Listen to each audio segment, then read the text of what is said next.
What I love about photography is it allows you to capture memories and make them into tangible objects. When you're older, you can flip through a photo book and be reminded of your times at a certain place or the memories involved with that. It also allows me to connect with my community or other communities that I've grown close to through portraits of my friends, through candids at school dances. Photography in general has allowed me to come out of my shell and become a more sociable person. 3D animation gives me a lot of room to dream about things. So when I look around the world, I'm seeing these many sort of abstract ideas, and I'm wondering how can I sort of take that into a world where I can essentially make anything. How can I bring meaning or emphasize that meaning in a computer world, and how can I make it better? So that's what I'm constantly doing when I'm thinking about 3D animation. I like photography because I feel like there's so many things that you can do with it. I think that you can choose really anything out of what you want to take pictures of, like people, which is so good, especially at Pomfret, because there's so many different types of people here that it's so fun to take portraits. So I think that's really one of the best things about photography, and just doing whatever you want with it. So the best part about this stuff for me is I've never been a particularly amazing artist. I'm trying to work on that now. But sort of once you get into a computer or you start building with tangible objects rather than space on a paper, you can create whatever you want.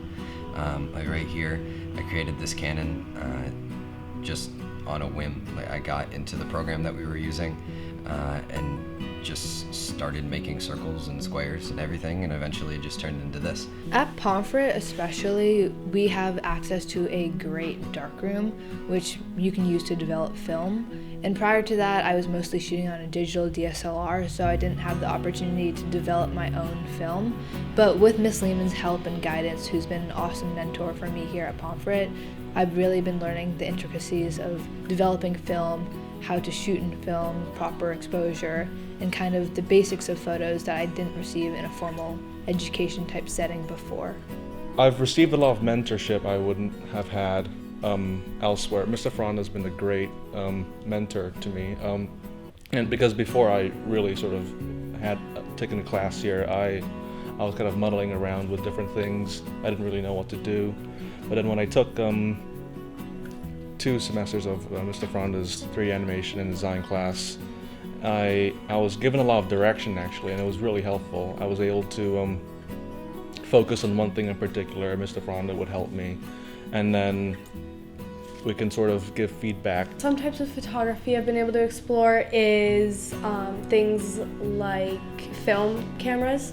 I had never been able to go into a dark room and figure out how to do all of the things, all the certain little steps that you have to do in the dark room. I'd never done that before, and it's just really cool to do and to learn how to do, especially when it's so complicated, because it was all in the dark, and it was really cool to kind of experience, even if it doesn't come out really right because of all the different steps and everything.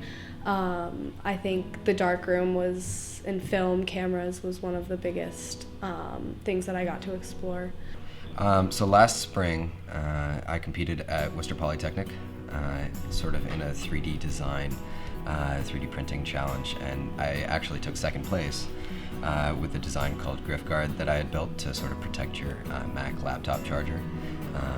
It was sort of a response to, there was an article that had come out about houses actually burning down and there being a potential fire hazard as a result of these sort of AC adapters, the block that's in the middle of the charger. So that was an unreal experience. I absolutely love 3D design. Taking pictures. 3D animation. photography.